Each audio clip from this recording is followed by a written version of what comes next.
Assalamualaikum warahmatullahi wabarakatuh. Saya Fahri Rahma dengan NIM 2004-2012 akan menyampaikan materi pertemuan 14 mengenai masalah reformasi birokrasi. Mata kuliah yaitu birokrasi dan governansi publik.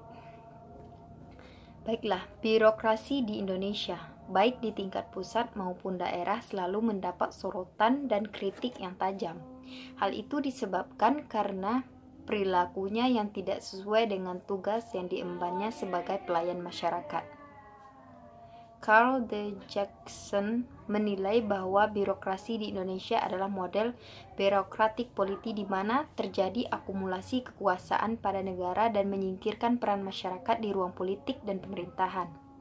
Sedangkan politik ala Orwell adalah pola birokratisasi sebagai proses perluasan kekuasaan pemerintah dengan maksud mengontrol kegiatan ekonomi, politik, dan sosial dengan peraturan, regulasi, dan bila perlu melalui paksaan. Birokrasi di Indonesia tidak berkembang menjadi lebih efisien, tetapi justru sebaliknya. Inefisiensi, berbelit-belit, dan banyak aturan formal yang tidak ditaati. Melalui pendekatan budaya birokrasi Indonesia masuk dalam kategori birokrasi patrimonial dengan ciri-ciri yang pertama, para pejabat disaring atas dasar kriteria pribadi. Yang kedua, jabatan dipandang sebagai sumber kekayaan dan keuntungan. Yang ketiga, para pejabat mengontrol baik fungsi politik maupun fungsi administrasi.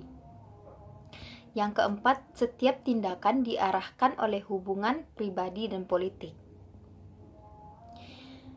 Dewasa ini, good governance merupakan isu yang paling terkemuka dalam pengelolaan administrasi publik. Hal ini disebabkan karena pola-pola lama penyelenggaraan pemerintah atau bad governance harus ditinggalkan diganti dengan pola-pola baru penyelenggaraan pemerintahan yang berdasarkan pada prinsip-prinsip good governance.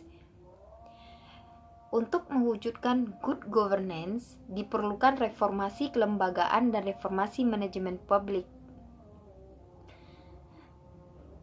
Reformasi kelembagaan menyangkut pembenahan seluruh alat-alat pemerintahan, baik struktur maupun infrastrukturnya.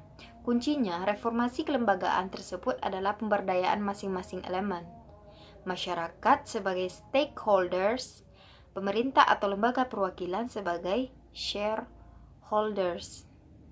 Reformasi manajemen sektor publik terkait dengan perlunya digunakan model manajemen yang baru dan sesuai dengan tuntutan perkembangan zaman, karena perubahan tidaklah sekedar perubahan paradigma, namun juga perubahan manajemen. Sekian, terima kasih. Terlebih dan terkurangnya saya mohon maaf dikarenakan saya masih dalam proses pembelajaran. Wassalamualaikum warahmatullahi wabarakatuh.